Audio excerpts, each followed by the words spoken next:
안녕하십니까. 실버똑TV 강명입니다. 오래간만입니다. 어제 양산에서 저희 구독자님이시면서 센터장님께서 전화를 주셔서 제가 12시 30분 넘도록 통화를 하면서 많은 점을 좀 느끼게 되었습니다. 그리고 이제 제가 요즘 들어서 표정이 많이 안 밝다고 하셔가지고 좀 이 알록달록한 가발을 좀 뒤집어 쓰고, 저는 가발을 아주 좋아해요. 좀 재밌지 않아요? 머리 뭐 어이구 몇 가지, 한 7가지 색을.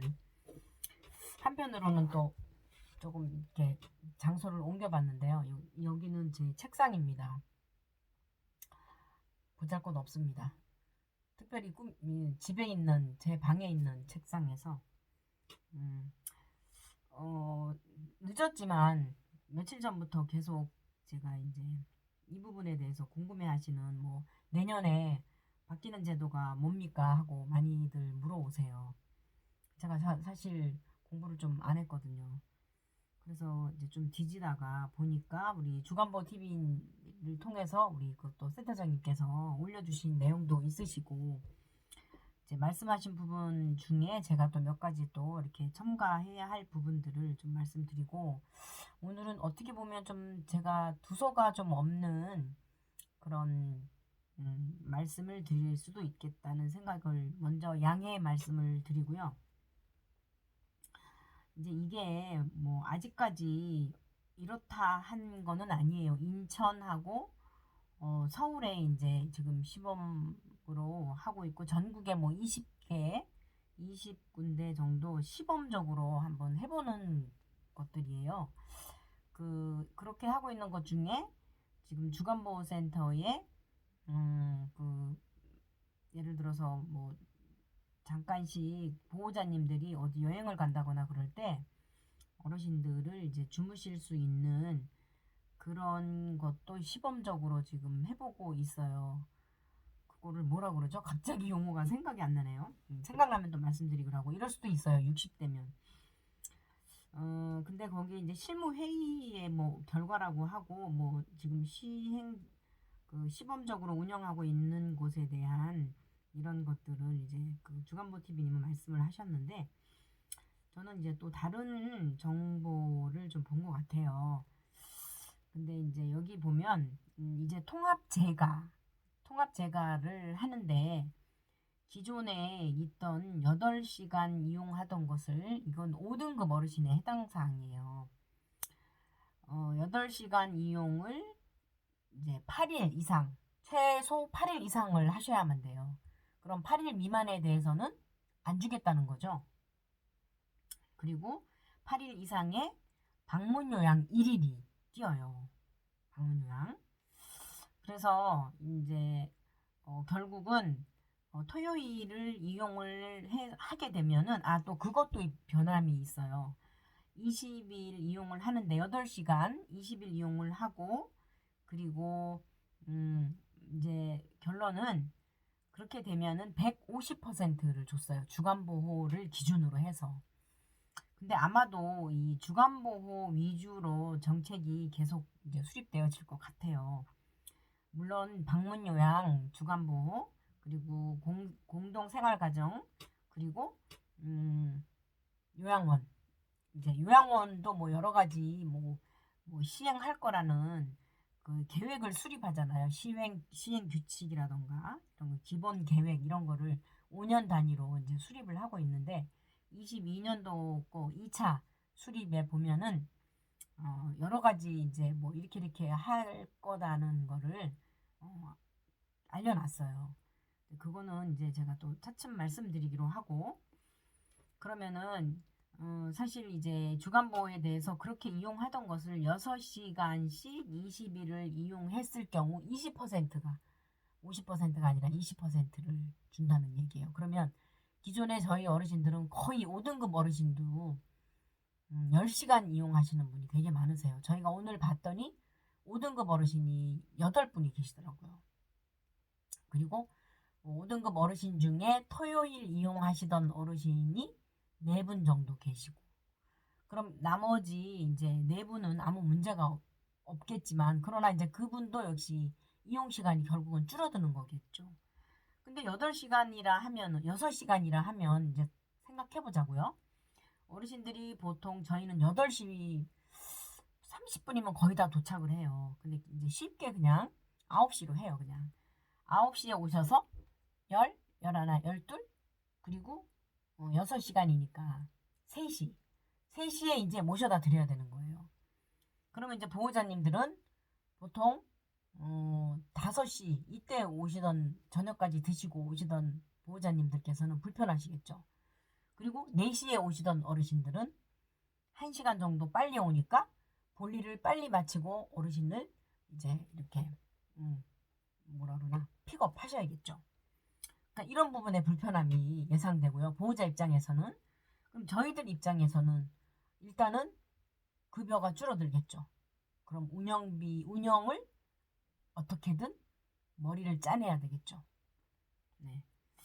사실 데이케어 센터로 출발한 서울에서 이제 물론 뭐 영국, 미국 뭐 이런 데는 이제 데이케어 센터를 이제 뭐 어떤 부인들, 교회의 집사님들 위주로 이제 처음에 시작되었다고 해요. 어르신 돌봄을 하다가. 근데 우리나라는 서울형 데이케어 센터라고 해가지고 저는 5년, 6년이었나? 7년부터 8년 정도 됐나 봐요. 7년, 8년. 처음 시행될 때 그때 서울에 있었어요. 이제 그때 어떤 H 데이케어 센터가 있어요. 무슨 공원, 용산에 있는 공원 근처에 있는 거기를 근무하게 됐었는데 처음에는 야간은 안 했어요. 근데 그때도 너무 재밌어요. 갑자기 죄송합니다. 갑자기 이제 복지관 구립이죠. 구청에서 운영하는 복지관에 갑자기 주간보 센터를 데이케어 센터를 해라 하고 이제 명령 하달 뭐 내지는 뭐 어떤 권고 이런 게 떨어졌겠죠. 그러니까 갑자기 돈이 없으니까 어떻게 했겠어요. 어쨌건 어떻게 뭐 꿨겠죠. 꿔서 시작을 해서 갑자기 이제 시설을 만들고 직원을 뽑고 아무것도 모르는 상태에서 매뉴얼도 없이 계속 이제 뭐 물어야 되겠죠. 그러면 엄청 혼났었어요. 그때 막 구청에 전화하거나 아니면은 장기요양공단에 전화하면은 엄청 혼났어요. 전화를 하지 말라고 그러더라고요. 몰라도. 그러니까 뭐 기존에 운영하고 있는데 막 전화를 해서 물어보는 거죠. 그거 생각이 나네요. 근데 야간을 하게 되면 4천만 원을 연 4천만 원을 지원해 줄 테니까 야간까지 하라고 그러더라고요. 무슨 마음에? 그때는 활성화를 해야 되니까. 그때 약 200개 정도를 만들어야 된다 그래가지고 1호점, 2호점 쭉 해갖고 거기가 아마 제 생각으로는 거의 한 70, 60호점이나 뭐 한 70호점 그 사이였을 것 같아요. 그 미만일 수도 있어요. 정확히 기억은 안 나는데. 그러니까 부랴부랴 만들었고 야간도 하면은 하라고 막 4천만 원까지 지원을 해주고 그랬어요. 그런데 이제 지금에 와서 적자가 드디어 이제 발생합니다. 300억 정도, 400억 정도인가 뭐 하여튼 적자가 발생한다고 해요. 그러다 보니까 이게 왜 정확한 수치를 말씀드릴 수가 없냐면요. 공개하기 쉽지 않잖아요. 그리고 또 어떻게든 뭐 비공개로 뭐 알려지는 정보들 뭐 이런 것들을 모아서 정말 말씀드리기도 그렇고 저는 공단에 또 전화도 해봐도 공단에는 뭐 수립된 바 없고 아직 뭐 나온 바가 없다. 12월 말쯤에 이제 내년부터 바뀌는 제도가 나온다. 뭐 이렇게 말들을 하고 어쨌건 비공식적인 뭐 자료나 이런 것들 가지고 만약 아직까지는 이걸 반드시 시행한다는 아니지만 시범적으로 운영을 하고 있다는 것을 이제 오늘 직원 전화해서 알아냈어요. 그렇게 했고 얼마 전에 그 새로 바뀐 제도가 있잖아요. 장기 그 송영 서비스 차비와 그리고 이제 토요 가산이 이제 없애겠다 계속 말이 있었으니까 뭐 그렇게 됐잖아요. 어느 날부터 하게 됐고 이제 또 앞으로 뭐 제가 뭐 여러 가지 생각나는 것들은 이제 뭐 요양원 같은 경우 너무 높은 데는 허가를 안 내줄 것 같다는 생각 그런 것도 있고요. 또 이제 물론 뭐 고양시 같은 경우는 4층 미만을 이제 권장을 해서 이제 그렇게 하더라고요. 그래서 이제 소방법 때문에 이제 그런 건데 아직까지는 뭐 하고 있고 그리고 또 이제 그 가족요양 그것도 아마 없어질 것 같아요. 계속 말을 하고 있으니까.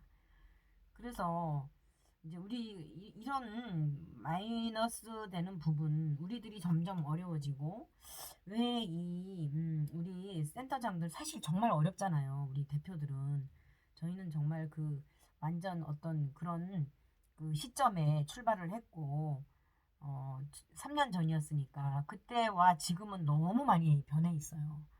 그리고 점점 더 이제 저희 운영비나 이런 부분들이 그 급여, 그러니까 공단으로부터 받는 오로지 그 급여와 비급여, 그 식사비와 본인부담금 이외의 수입은 없잖아요, 주간보센터는.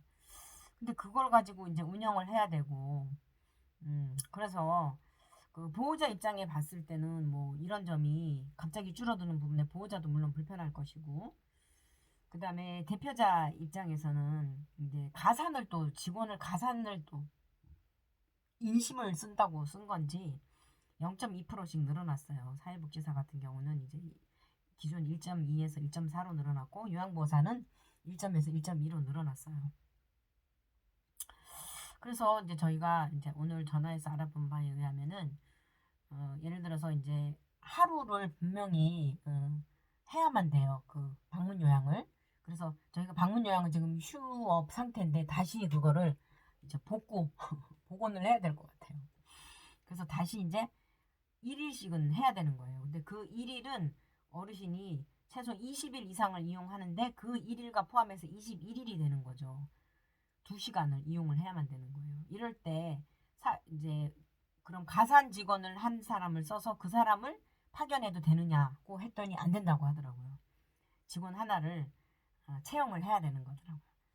그래서 우리 직원에 근무하는 사람이 뭐 중간에 뭐 가서 좀 근무 하루를 해야 되니까 어르신 병원 가셨다거나 그런 날 우리가 그때 투입을 하면 되지 않느냐 했더니 그건 안 된다고 중복으로 이제 근무하면 안 되니까 그래서 이제 자구책으로 그렇게 되면 결국 직원 한 명을 써서 이 한 명을 월요일에는 어느 어르신 댁, 뭐 화요일에 이런 식으로 해갖고 하루씩을 2시간씩을 보내드려야 되겠구나 이제 이런 뭐 생각을 했었고요. 그러니까 이런 부분들을 머리를 많이 이제 써야 돼요. 우리는 이 적자를 우리한테만 전가시키느냐 그리고 이제 우리 그 종사자들 입장으로 봤을 때도 선생님들 입장에서도 아니 이렇게 뭐 이렇게 올려주고 우리가 좋아져야 되는데 왜 이렇게 우리는 점점 더 나빠지느냐 이렇게 말씀하시는 분 혹시 계시나요? 제 구독자님 중에 요양보호사 선생님들도 계시고 사회복지사 선생님도 계시거든요. 그분들 댓글 달아줘 보세요 한번. 그래서 이제 결국은 이 적자가 공단에 이제 적자가 났다고 하잖아요. 겨우 10년을 내다볼 수 없이 계획해 놓은 이런 탁상 행정이라고 얘기한다면 감히 말씀드린다면 공무원 되시거나 아니면 이러한 계획을 수립하시는 분들께서 기분 나쁘시겠죠. 10년도 못 가는 계획을 해서 이게 적자가 나는가. 그러면 이 적자의 주체가 과연 무엇인가. 사업비라던가 우리 이 장기요양 보험료로 운영되잖아요. 수입과 지출에 있어서 마이너스 해봐가지고 돈이 남으면은 적립을 시켜놓고 마이너스면은 적립된 돈에서 이제 갖다 쓰겠죠. 그 돈을 다 썼다는 거죠. 지금까지 뭐 적립됐던 돈을. 그래서 이제 마이너스가 이제 적자가 뭐 400몇십억이라는데 그러면 이 운영을 하면서 이 지금은 현재는 주간보센터나 우리 기관들을 지금 이제 말하자면 쪼이는 거잖아요. 이제 그 한도를 줄이고 보호자님들도 어려워지고 국가가 책임지겠다고 했던 치매 이런 제도를 이제 마이너스 나니까 이제 줄이고 그럼 보호자님들에 대한 언성도 높아지겠고 그리고 이제 우리 운영자의 입장에 봤을 때도 결코 쉽지 않아요. 그러면은 저희가 이거를 마이너스 나게 했나요? 그럼 보호자님이 마이너스 나게 했나요? 아니면은 우리 선생님들이 그랬나요? 아니면 그렇다면은 이 사업비로 우리 장기요양 보험료로 이 기금으로 이 운영을 어디서 하죠? 공단과 그리고 이제 각 기관들이겠죠. 우리 같은. 그러면 공단에서는 정말 잘 아껴서라던가 아니면은 효율적으로 운영을 잘 했을까요? 제가 저번에도 말씀을 드렸지만 이거는 공단의 어떤 인력 부분들이나 사무 아니면은 그런 운영비가 정말 효율적으로 잘 운영이 되는지, 아니면 우리는 이렇게 제도를 줄이는데 그럼 공단에서도 어떤 제도가 분명히 줄어드는 제도가 있을 것 같아요. 예를 들어서 뭐 조금 제가 이것도 기분 나빠 하실까봐 조심스럽긴 해요. 예를 들자면 뭐 1인당 뭐 이런 볼펜을 일주일에 한 자루 지불하던 거를 이제 뭐 2주에 한 번씩 지불한다거나, 뭐 이렇게 사업비를 좀 이렇게 절약을 한다거나, 아니면은 그 등급을 심사하러 다니시는 분을 5분에서 한 3분으로 줄인다거나 뭐 이러나요? 여전히 공단에서는 그대로 유지하면서, 아니면은 공단 직원의 급여가 줄어드나요? 사실 저는 많이 줄어들었는데, 급여를 받아도 아시죠? 다시 내뱉어야 된다는 거 아실 거예요. 근데 이렇게 이제 운영을 하고 있는데 정말 이게 가슴 아픈 일이에요.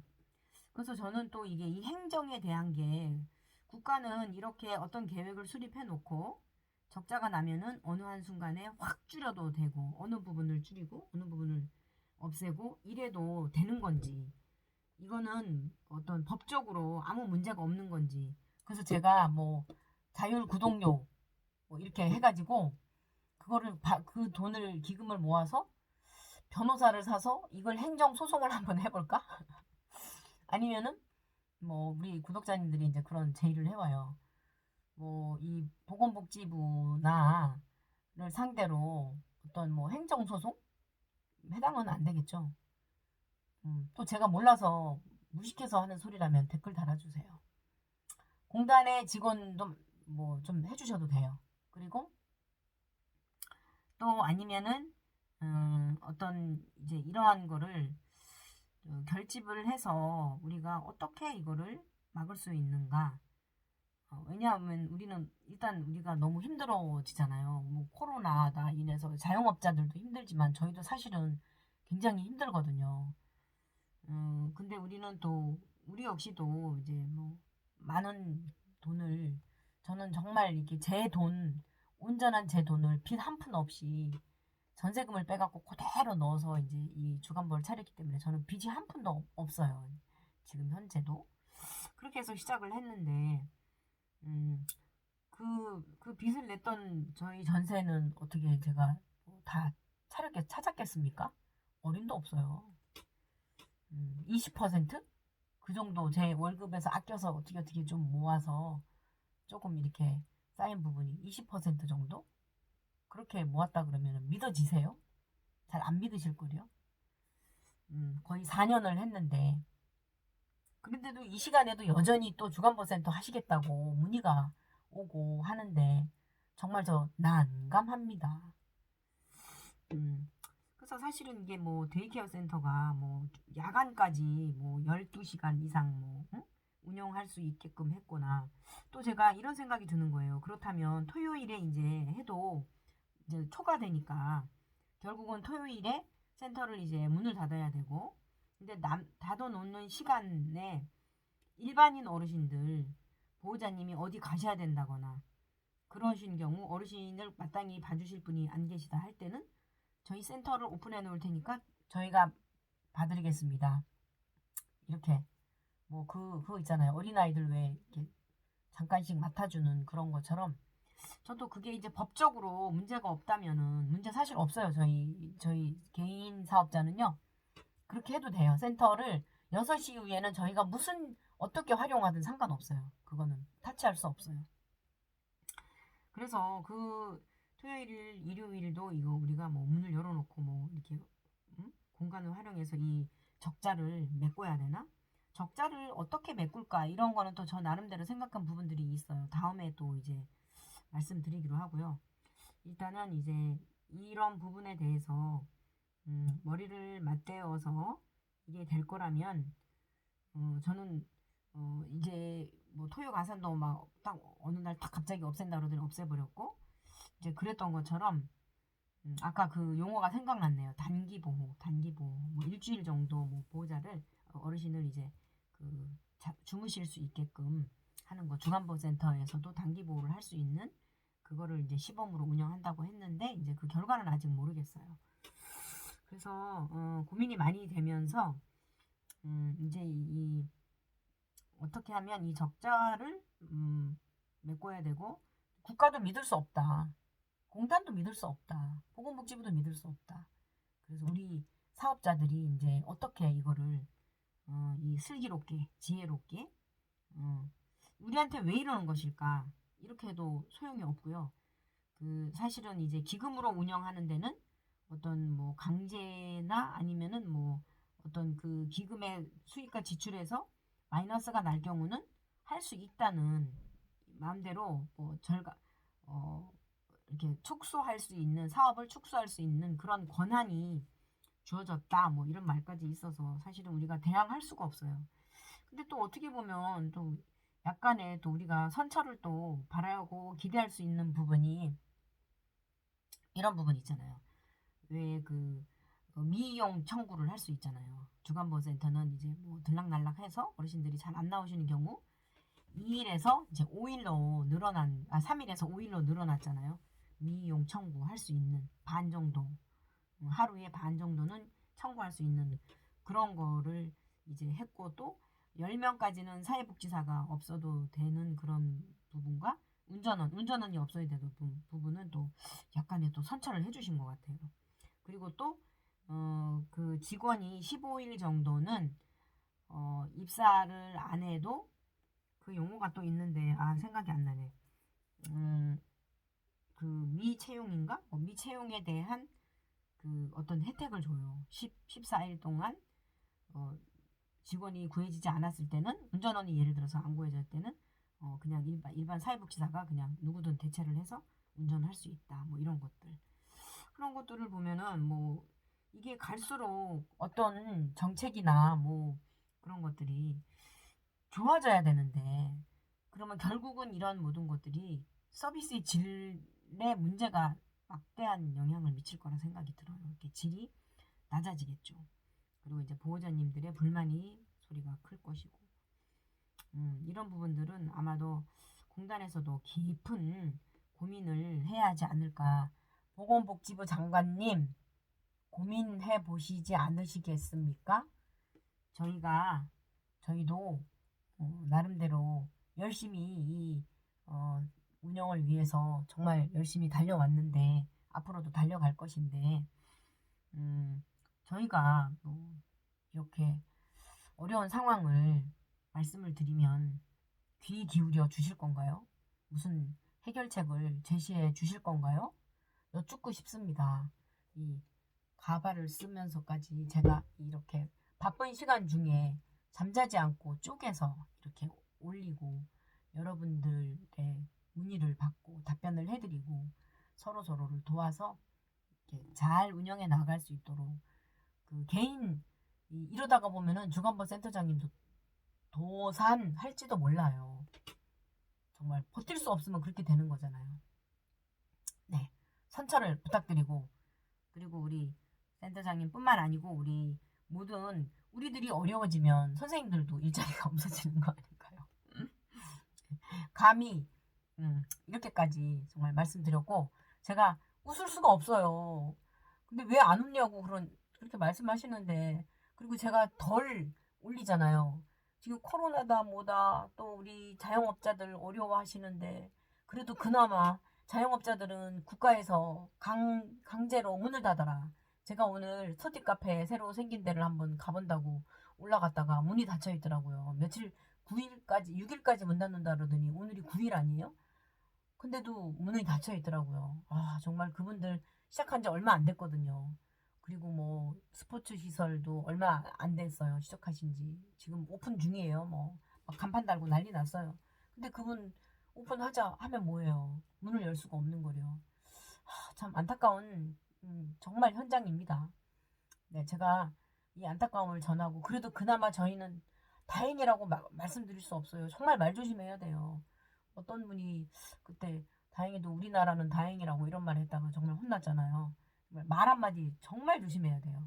저는 말 조심하는 크리에이터가 되고자 합니다. 꾸밈 없이 아날로그 방식으로 여기까지 달려왔습니다. 다 여러분들이 구독해 주시고 또 좋아요 눌러 주신 그 덕분입니다.